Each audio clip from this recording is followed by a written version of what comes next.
Coming up on Tech News Today, Samsung announces nearly 500,000 announcements, among them the Samsung Galaxy S3. Facebook cheaps out on stock, and a judge actually understands that an IP address is not you. All that and more coming up. Netcasts you love. From people you trust. This is TWiT. Bandwidth for Tech News Today is provided by Cachefly at CACHEFLY.com.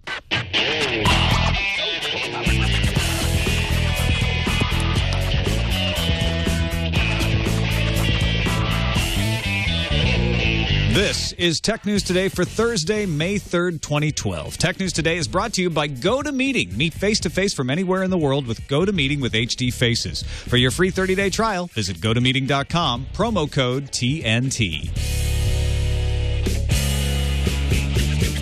Welcome to Tech News Today. I'm Tom Merritt. I'm Sarah Lane. I'm Iyaz Akhtar. I'm Jason Howell. And joining us today, Editor-in-Chief of CNET Reviews, Ms. Lindsey Turrentine. Welcome back, Lindsey. Hello. Hey, it's great to be here. Thanks for joining us. We've got lots of big news to talk about. We'll get right into it with the 500,000 Samsung announcements that happened in London this evening, if you're in London, but this morning for us out here on the West Coast. The biggest one was, of course, the Galaxy S3, and I have to commend Samsung. As much of a big production as they had, the London Metropolitan Orchestra there and a special MC. When J.K. Shin, the head of the Mobile Communications Division, came out, he got right to it. He said the name of the phone is the Galaxy S3. Okay. Which made me go, well, why did you make such a big deal about hiding the name of the phone when everyone says, is it the Galaxy S3, if you were just going to call it the Galaxy S3? I know, if you're going to be secretive, come out with something that surprises you. I got no problem with calling it the Galaxy S3. I think it makes perfect sense. But it had enough of us guessing and enough blog posts written. It was Apple style of like, what will they call it? And they're like, well, it's not that exciting. I'm just calling it. We're just calling it. One of our guys called it the S3 in the earnings call. Why aren't you guys paying attention? Right? But here's the specs. 4.inch Super AMOLED screen, 8-megapixel camera on the back. I think it's a 1.9 on the front. 2100 milliamp hour battery. 16 and 32 gigabyte versions will be available first. They say 64 gigabyte will be available down the road. As they previously announced, quad-core Exynos processor, 8.6 millimeters thin, 133 grams of weight. You'll be able to get it in marble white, which is the one he pulled out of his pocket for the reveal, or pebble blue will be the other color. It has some nifty features. Recognizes eye movement, and so it stays on while you're looking at it. Won't go to sleep while you're actually like reading something. Has some gesture and facial recognition. Will pause for calls. Adjust volume based on ambient noise. Has something called S-Voice, which is a vocal voice recognition feature. Android already had lots of voice recognition, but this is Samsung's. S-Beam, the ability to shoot files wirelessly through a combination of NFC and Wi-Fi. And then the list goes on. 50 gigabytes free Dropbox storage. C Pen stylus, not an S Pen, the C Pen. Early exclusive access on Flipboard. Lindsey, of all of this cavalcade of stuff, which I haven't even scratched the surface on, there's lots of other details like availability. What did you think? Well, I think we compare this first off to the HTC One X. I think that's really other than the iPhone, the other major competitor. And it stands up. We're pretty excited to see it. I think the big question for us is going to be, what are we going to get in the U.S.? Are we going to have the same quad-core processor when it arrives in the summer, the LTE version? So we're sort of waiting with bated breath. We want to find that out. I'm guessing not. Yeah, we're guessing not. I think that might be okay. We're all really excited to hear about the much better camera. Some of the features, the voice activation, the eye movement is kind of neat. We'll see how that works out. But most importantly, it has a giant screen, and everything we hear says it's really, really beautiful. So pretty excited about that. It seems like Samsung threw in every single thing that was an R&D in one phone. Okay, it's going to watch you, and when you want to have gestures to have a camera show up, you can do that. You can take a photo with your voice if you want to. There's really no reason to do that, but you could if you wanted to. There's just there's so many different options. But the one thing that's been driving me nuts about this phone, big screen, good resolution, but they went with the pentile display, it looks like, again. Well, and it's very similar, actually, to what you find on the Galaxy Nexus, which also has a pentile screen. I know Leo sees that pentile and hates it on the Galaxy Nexus where he doesn't on some of the other phones. It's completely opposite for me. I'm very sensitive to the pentile screens, but for some reason on the Galaxy Nexus, it's not as big of an issue. Maybe it will be here because of the larger screen size. I don't know, but I guess that remains to be Hold seen. it further away. You're not going to notice the jagged I guess so. Because it's 4.8 inches, but they didn't change the form factor. They were pretty big into that in their presentation, saying, look, we've crammed a bigger screen, and it's not that much larger, or if it's the same size as the S2. You know, Samsung's really going big on the big screen. It's sort of like they took the Note and then shrunk it down for this one. Too big? I don't think this is too big at all. I actually, in a way, I know it's crazy for me to say this because I am an iPhone user, but I think it's almost the perfect size because you get a little more screen real estate. Not for as certain big things, as the Note. but it's not as big as the Note, which for me is too big. If that's going to be my primary device, and Iyaz, I think the idea that they have all of these options and some of them seem a little crazy. Like, do I really want to open the camera with my voice? Like, maybe not, but it's just nice to have that option built into it. I like phones that feel like a true all-in-one device that are really, really customizable. The one thing that this is clearly a Siri competitor. I mean, you know, there's a lot that you can supposedly do with Siri, and we're finding that out. But Apple's been making such a big deal about this, and Samsung seems to take anything that Apple does and make sure that they've included some version of that. Always. Samsung introduced some kind of music hub, and there's a lot of news today about Samsung. I can't remember if I read that right. I did see something about a music service something like that launched today as well. It sounded like iTunes Matched, sort of, but I can't remember that. Lindsey, do you know? I don't. I'm sorry. I'm sorry. Like they just introduced like 1,000 things at once, so it's kind of buried in there. I'm gonna go look for it. What were you going to say, Jason? Well, I was going to say the thing that I'm and Lindsey, you could probably back me up on this. You know, it's going to draw a lot of comparisons to HTC's One line, absolutely, because of the release date and just the fact that both of them are trying to be all-in-one, you know, mega, as they call it, hero devices. But the one thing that kind of lets me down here, and it's been one thing that I've suddenly, you know, after using the HTC One S and then going back to my Galaxy Nexus, has kind of bugged me about the Samsung design, is that they aren't kind of pushing their design forward. They're sticking with that kind of plasticky style on the outside, and after using some of those really solid, just as small devices like the One series, it's really hard to see it as, I don't know, as much of a premium phone as it could be if they just spent a little bit more time focused on the design itself and made it look expensive. You know what I mean? It still kind of has that plasticky look, which is going to turn a lot of people off. They made a big. Oh, go ahead, Totally Lindsey. agree. Totally agree. I mean, I think this is an ongoing issue for Samsung. And, you know, I've been in rooms with Samsung designers who say, it's kind of, we'll have an interesting conversation, and they'll say, that's just not, that's not true. It's great. And I think what it comes down to is, it's opinion. It's a matter of opinion, but those perceptions and the very first perceptions matter a lot. Or you're perceiving it wrong. You're perceiving it wrong. Well, back to the Music Hub. They actually do have a Music Hub, a subscription-based service with a scan and match. So that was introduced today just because they wanted to. I think, you know, they made a big deal about how this is designed for humans and inspired by nature, and it feels like a pebble in your hand and all of this stuff.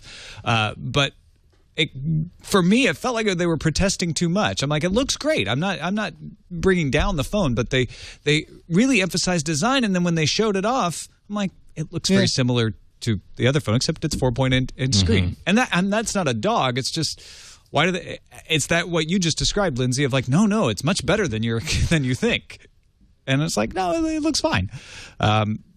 I don't think Samsung has bad design by any stretch, though. I think this is a great phone. I don't know in the competitive marketplace if this is as much of an advance over other phones as the Galaxy S2 was. Because it's just, there are a lot of really good phones like the HTC One series, like the Samsung Galaxy Nexus, and plenty of the Droids and whatnots out there as well. It's good. It's that we're having a closer, tighter comparison than we used to. Yeah, but Samsung's pretty good at putting out a lot of marketing. They showed off some of their commercials, which looked a little strange. I don't know if that's the best way to sell it internationally, but I think that's a difference they have versus something like HTC or Motorola. Even Motorola has some great Droid ads and things, but Samsung can really, you know, they'll throw out a Super Bowl ad. They'll do a lot of marketing. So you do know their phones no matter what. So I think their current ad's a little creepy, the one that came out today. It's not as creepy as like the Palm stuff, but it's close. Not or the Rhyme. But yeah, it watches you sleep. Yeah, follows your babies. I can't remember exactly all the things. Hopefully that ad won't air here because that's the international ad, and maybe it'll be different. You know, I just got back. I was in London last week as we were ramping up for this with the CNET UK team. And Jason Jenkins, who's the editor of CNET UK, is the one who got his hands on the phone there. And it was interesting, the fever pitch that this phone has sort of risen to in the UK. I think we're not even feeling it here the way they're feeling it abroad. That phone was very, very, very important to all of the UK readers, and they've been thinking about it and talking about it for a long time. Yeah, no, I get that sense distantly, but it's like you say, it's not hitting here as full as I would think it would hit there. So that's interesting to know.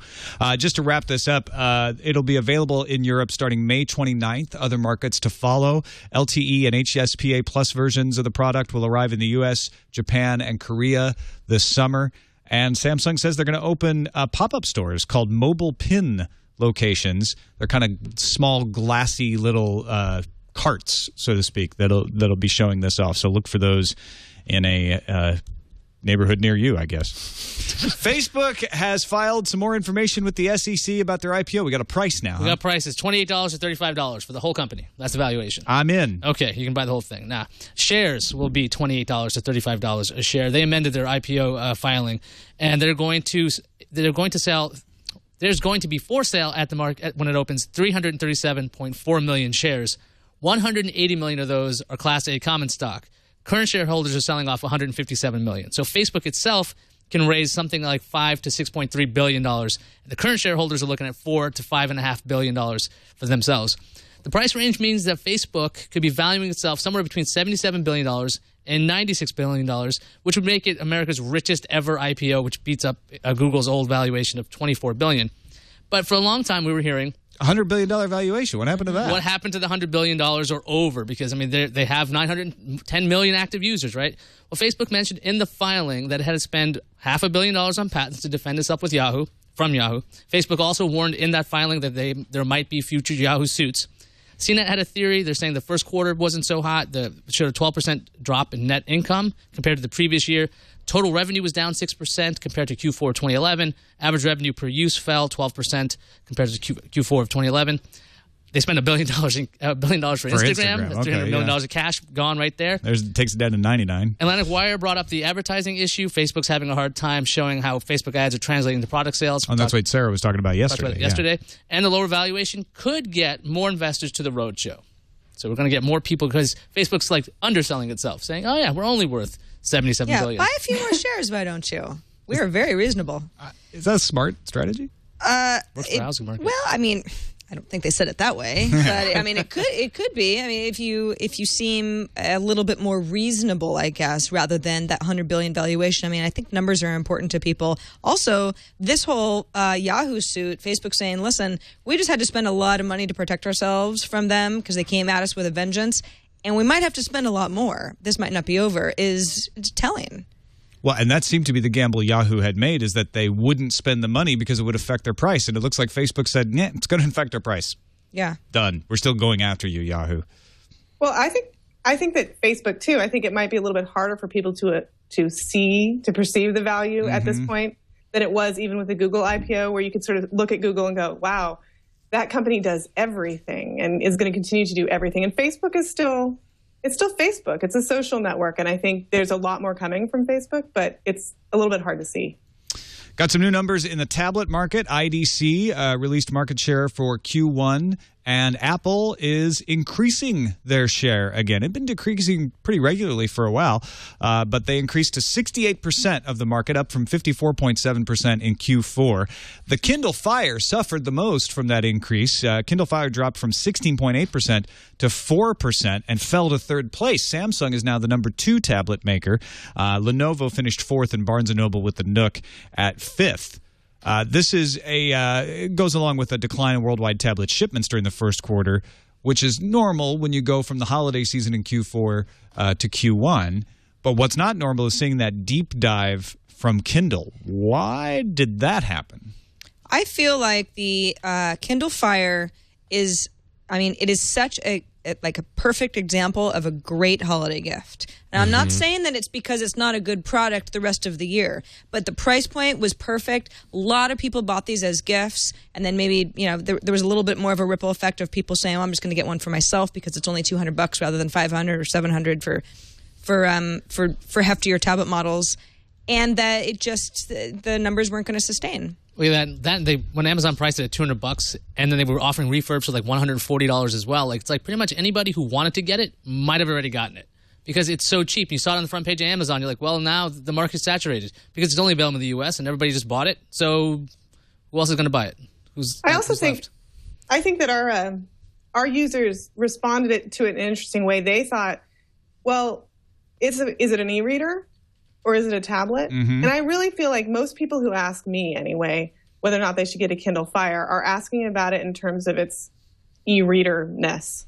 And they kind of say, should I get this or should I just get one of the e-ink readers?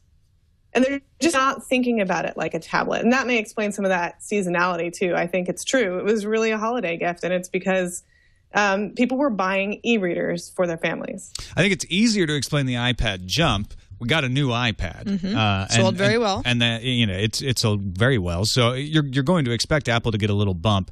I think these are all good theories on the Kindle Fire.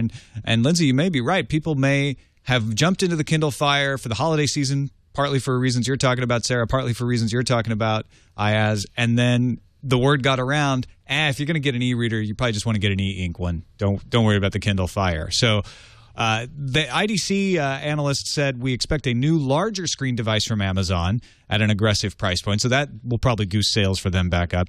And don't forget, Google will enter the market with an inexpensive co-branded Asus tablet. At least that's what IDC is saying, designed to compete directly on price with Amazon's Kindle Fire. I mean, I guess there might be, at least people who are informed enough to know that this is coming down the pipe, a little bit of a let's hold off to see what Google comes back with, if they're truly a competitor and maybe, have some sort of an edge on Amazon's design, which some people have described as a little bit flimsy. I don't think that that's accounting for most of these numbers, though, because I don't think a lot of people read this kind of news. I can't imagine that would be a large effect there. All right, let's take a quick break and thank Citrix and GoToMeeting for helping to bring you tech news today. Being able to attach a face to a name, that's the thing you want to do when you're meeting people. If you're doing it on the phone, kind of hard to know what their face looks like. That's why we recommend GoToMeeting with HD Faces. It enhances the relationships, the way you do business, allows you to see your clients and colleagues in person. Use those nonverbal cues, read those nonverbal cues, look at the same page, collaborate. Even when you're on the go, you're like, well, I can't do that in an airport, can I? Not very easily. Yeah, you can do it with an iPad. All you need is a camera and the ability to click, and you can collaborate in group HD video. See people eye to eye, collaborate on documents in real time. You'll feel instantly connected, even if you're thousands and thousands of miles apart. It's like you're in the same room. Plus, GoToMeeting's easy to set up and simple to use. We use it for our meetings right here at TWiT, and I can't tell you how much better it is to be able to look people in the eye and collaborate in real time. So start hosting your own face-to-face online meetings today. This is the tool for business, tool for productivity. GoToMeeting. Our audience can try it absolutely free for 30 days. You don't have to take our word for it. Visit GoToMeeting.com, GoToMeeting.com. Click the Try It Free button and use the promo code TNT. We thank Citrix and GoToMeeting for their support of Tech News Today.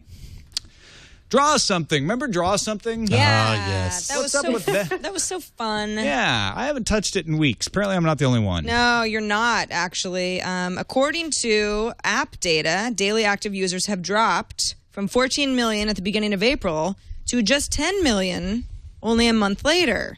Draw Something has also dropped to number 5 in the paid iPhone App Store after being number 1, where you think, well, you can't be number 1 forever, sure, right? But if you compare that to the original Angry Birds, extremely popular program, stayed in the top 3 for a year and a half after it hit number 1 for the first time back in April 2010.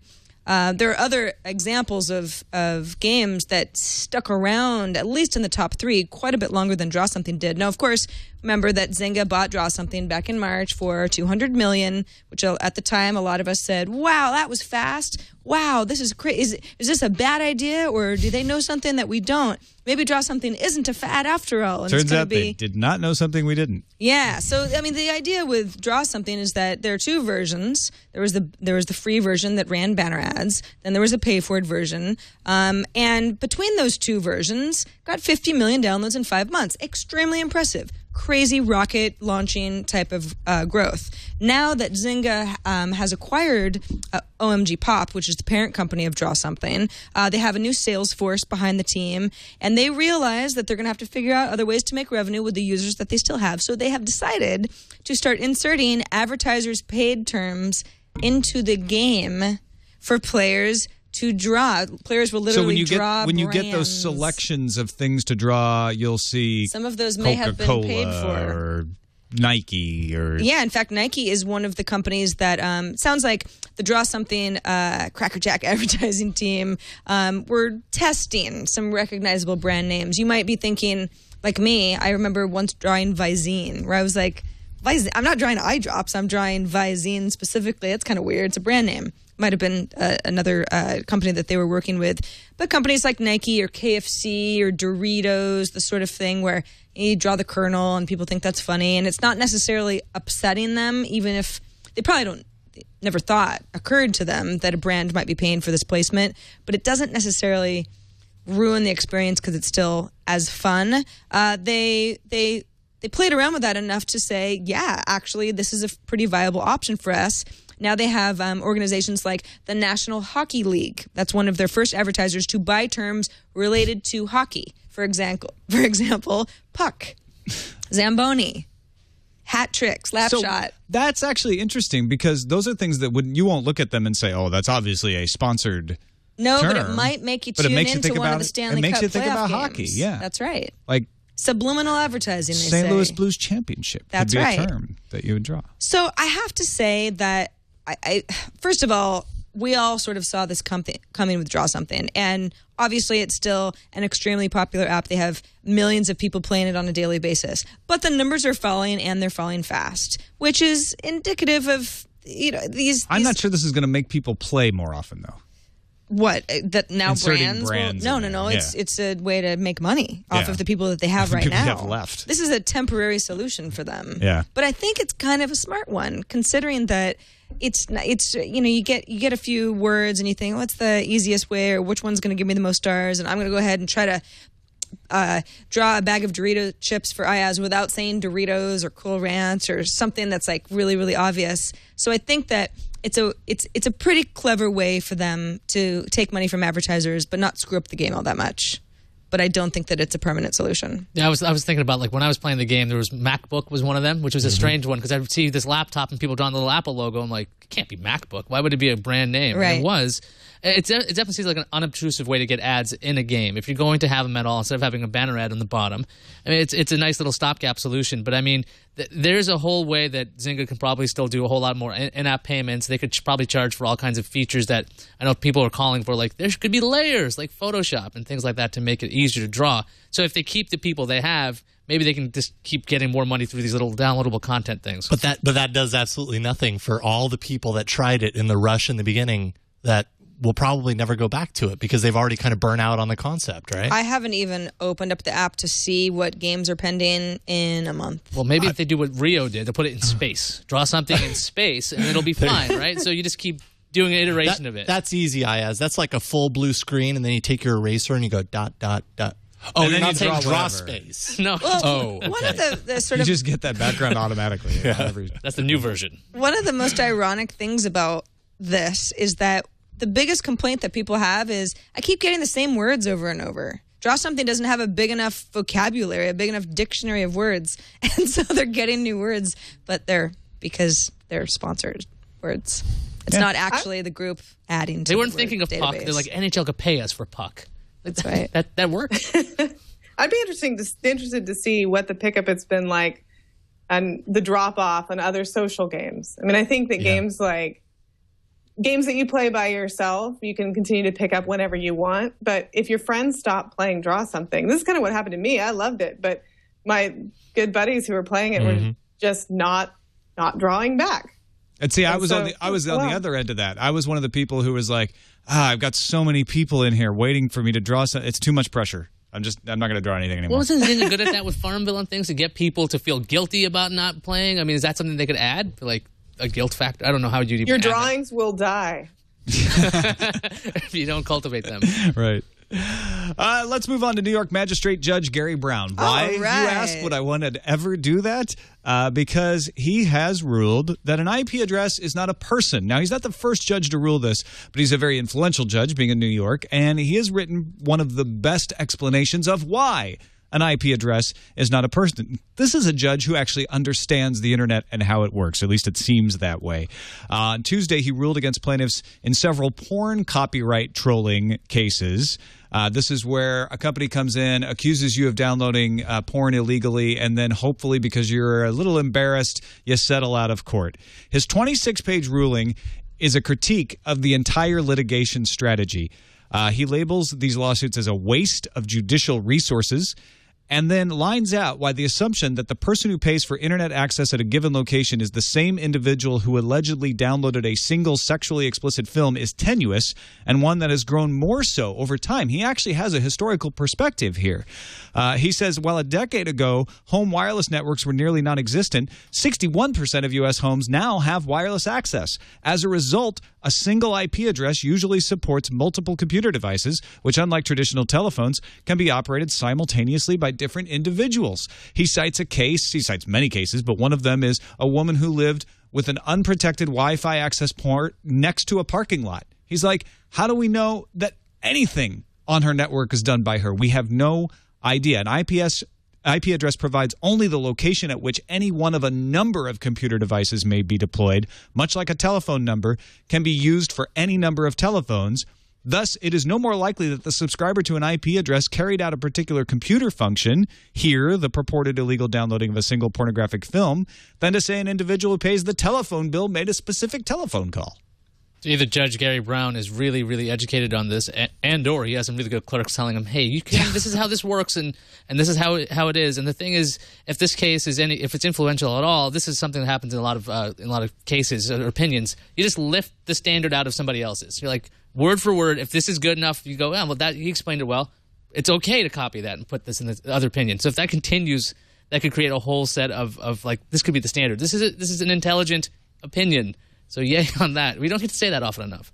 No. Do people ever see a point where all Wi-Fi spots have to be password protected because too many people just don't understand how to do this? And we're going to keep coming into cases where women who live next to the parking lot, or men or whoever, say, no, I didn't do any of this stuff. I just had this open network. I don't know what's going on. That's been a fear. And what Judge Brown is saying is that shouldn't be the case. We shouldn't have to force her to act wisely. If she wants to act stupidly and leave her Wi-Fi access port open, or if she wisely understands the risks and wants to leave it open, she shouldn't be held responsible for that.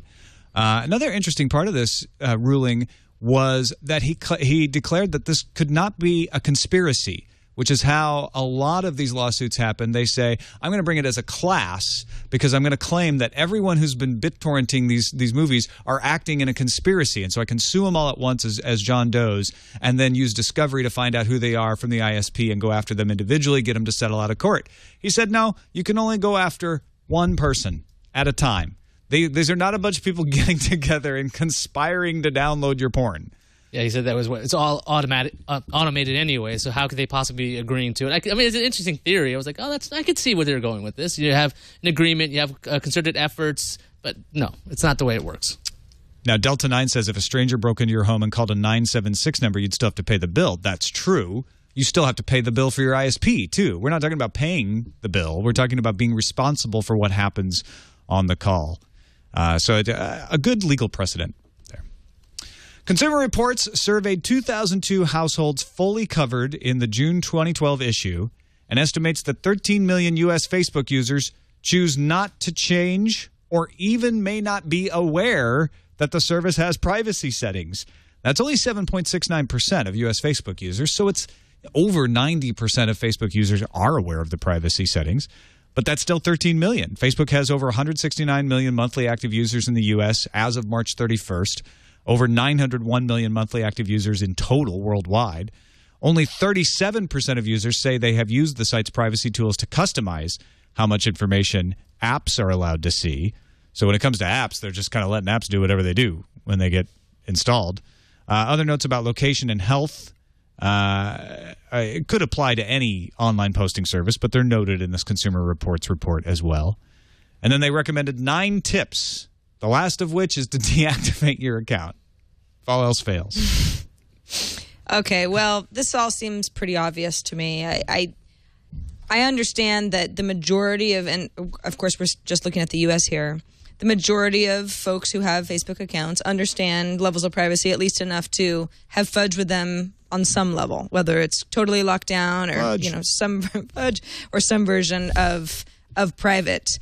But the fact that there are a large amount of people who have never gone into their settings, or even if they had chosen, nah, I don't need to do any of this, doesn't surprise me. Some of my non-technical friends, you'll go to their Facebook profiles and you look at all the stuff that's on their wall, and it's like just like a mess of apps that other people are posting. And some of my friends are from high school. Not that my high school was a really non-technical place, but some of them clearly don't know how Facebook works, and they're like sending messages to each other, and you just think they must hate Facebook. What an awful experience this is for them, because they don't know what's going on, because they haven't blocked these apps or chosen not to, have all these like crazy people posting on their wall. That's all stuff that you're in control of. But a lot of people don't take the time to learn this or don't know how. Do you think those same people subscribe to Consumer Reports so they're looking at this and like, oh, I don't know what I'm doing, but I do get magazines in the mail. So well, I think Consumer Reports is something that is easier to follow than Facebook for a lot of people. This is true. You read it, you use their tips, and take them to heart. Facebook is, I think, for many people, it is a confusing zoo, and they're really just there to converse with their friends, share photos every once in a while. I understand that this is not surprising, and I'm not surprised either.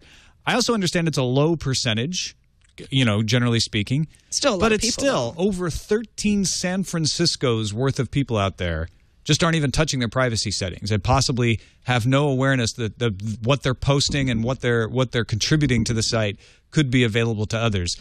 Lindsey, how much of a problem do you think this is, and how much responsibility does Facebook have? I think it's a big problem. I think that Facebook could make it a lot easier. I think that at a certain point, though, people have to decide whether or not it's worth it to them to use Facebook. And they need to take on a little bit of personal responsibility. It's sort of like the way we deal with our phone numbers. It's, it has always been listed in the phone book unless otherwise. And it takes time for people to learn that if you don't want your public number listed, you have to say so.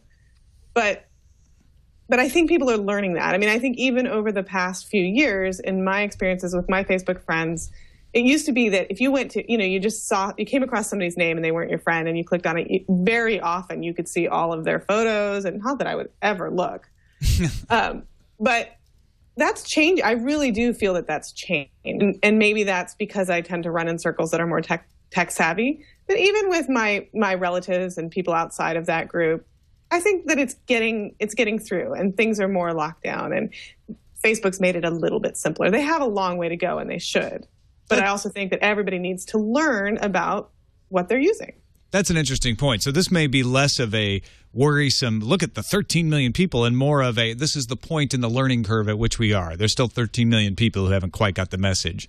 I'd like to see the trend. Is that number going up or down? Mm-hmm. I would guess, too, that it's probably going down. And if that's the case, then you're right. It's just society learning about a new tool.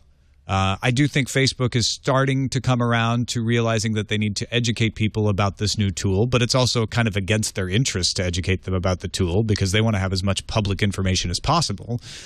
So I don't think this is devastating or horrible or troubling, but I do think it points out that we have a ways to go in educating people about the tool. I think a lot of people use Facebook thinking it's private when it's not, and that's the part that needs to be fixed. Yeah, I think there needs to be a meeting in the middle between Facebook and our education. And then there will probably be a lawsuit that solves all of this, or at least, maybe puts a stake in the ground, and that's where we end up. Maybe Judge Gary Brown will preside over that. Let's move on to the news fuse.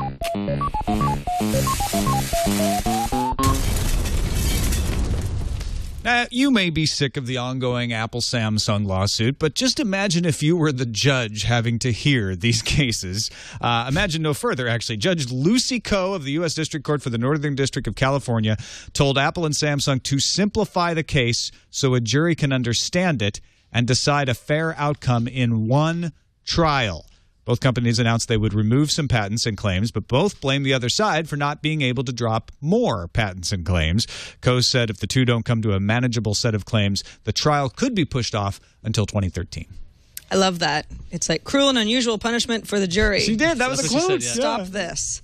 Amazon told gaming site MCV that pre-orders for Black Ops 2 are triple those of the original Black Ops.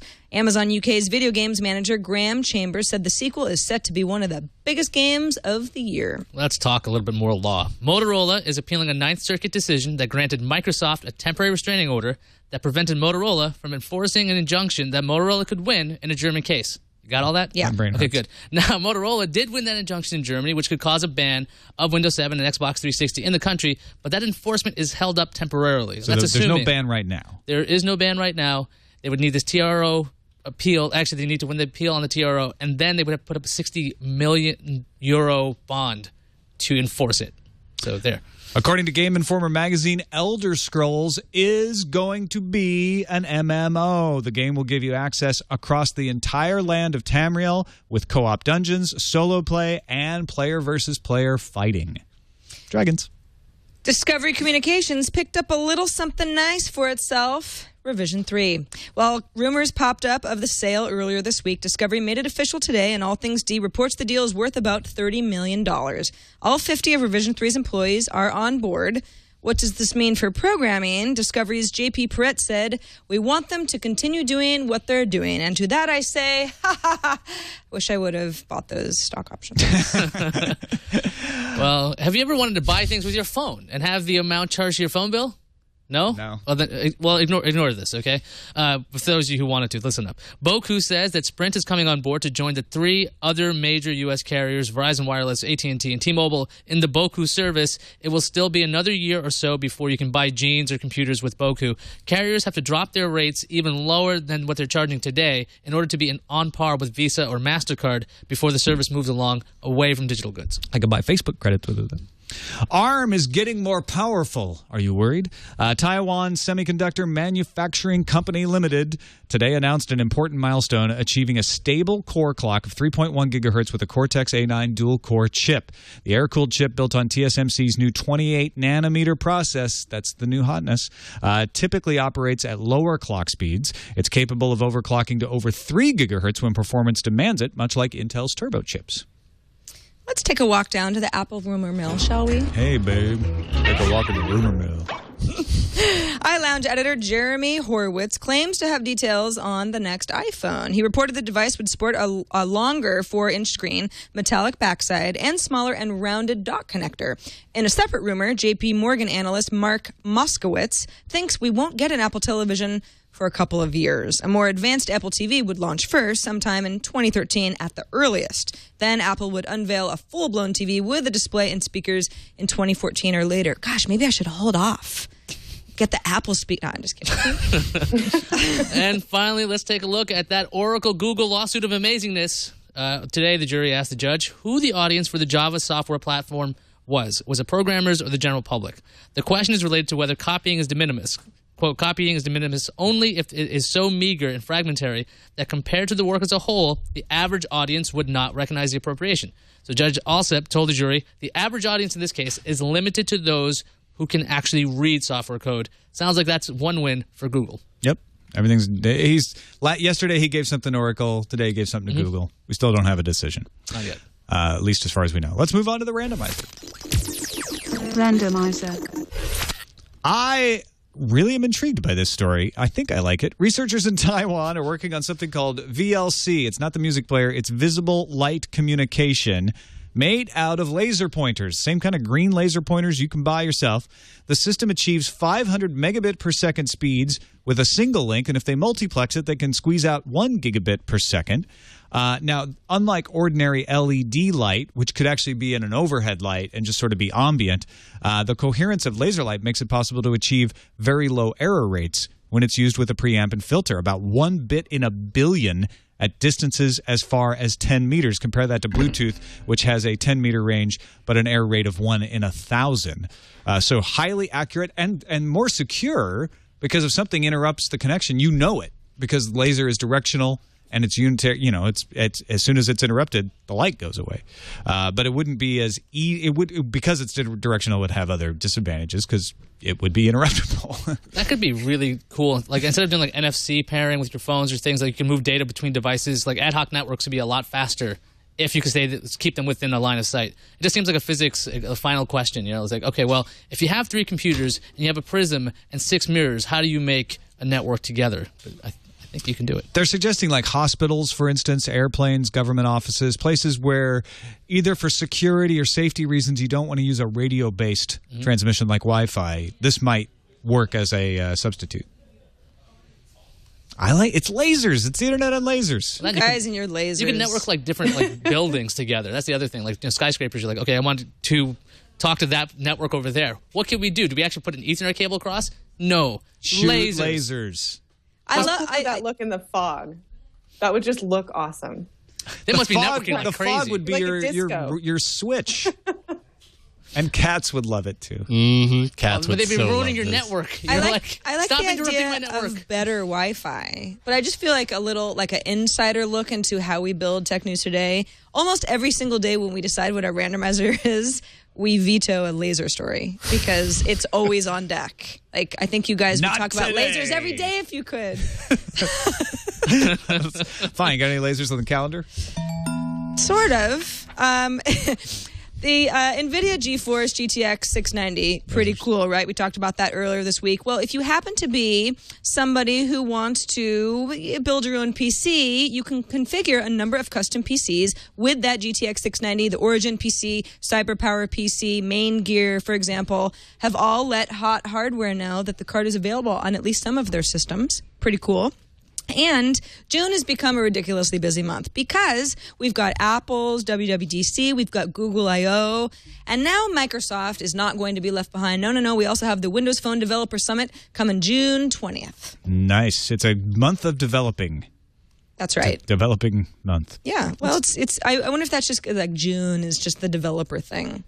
RIM will throw its hat in the ring, and it's like a new kind of IT astrology. Yeah. I think we need to buckle up. I think June is going to be a huge month. Yeah, there's going to be a lot. Announcement crazy. I'm going on vacation. Do you know something? You look like you know something. Yeah. What was that, Lindsay? What was that? I could see that was a nod and a wink. All right, let's check what's incoming.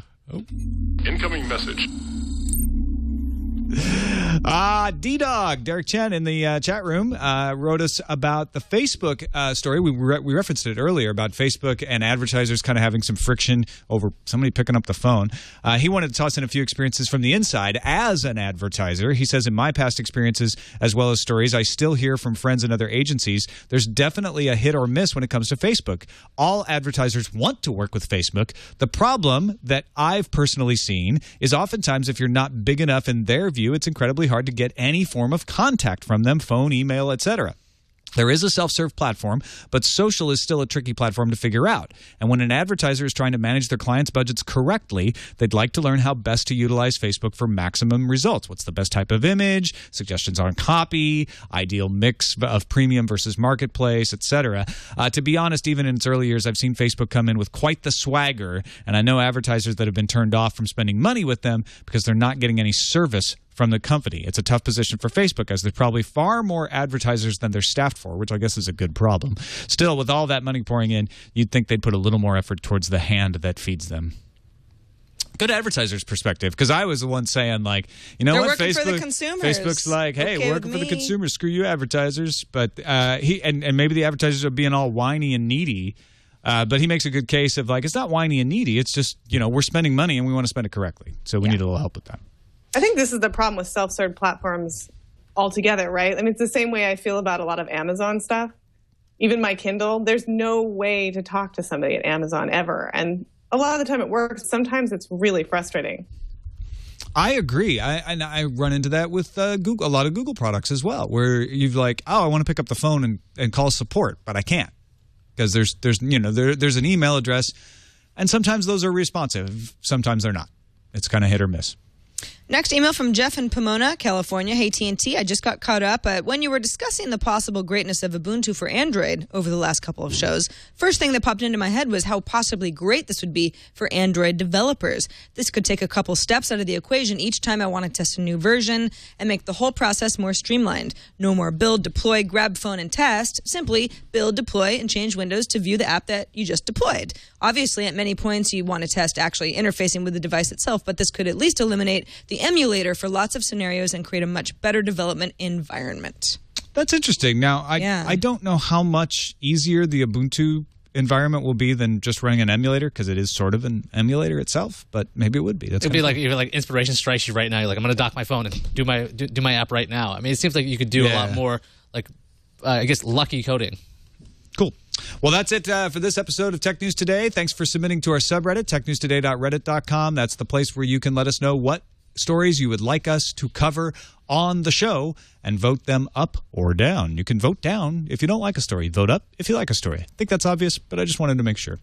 Lindsey Turrentine, thank you so much for joining us. Editor-in-Chief, CNET Reviews. If you want good reviews of everything under the sun, electronics, go check it out, cnet.com. What you got going on in particular? Anything to let folks know about? We're going to be covering CTIA next week, starting Monday. And we will have every single piece of interesting mobile news from that show from New Orleans. It's going to be fun. Do we have any early thoughts about what might be big news coming out of there? I think it's going to be light on hardware. Mm-hmm. I think there might be some interesting stuff about payments, mobile payments. Oh yeah, that's cool stuff too. There's a lot being developed there. I'd like to see some good advances in that arena myself. We'll keep an eye on it. Thanks again, Lindsey.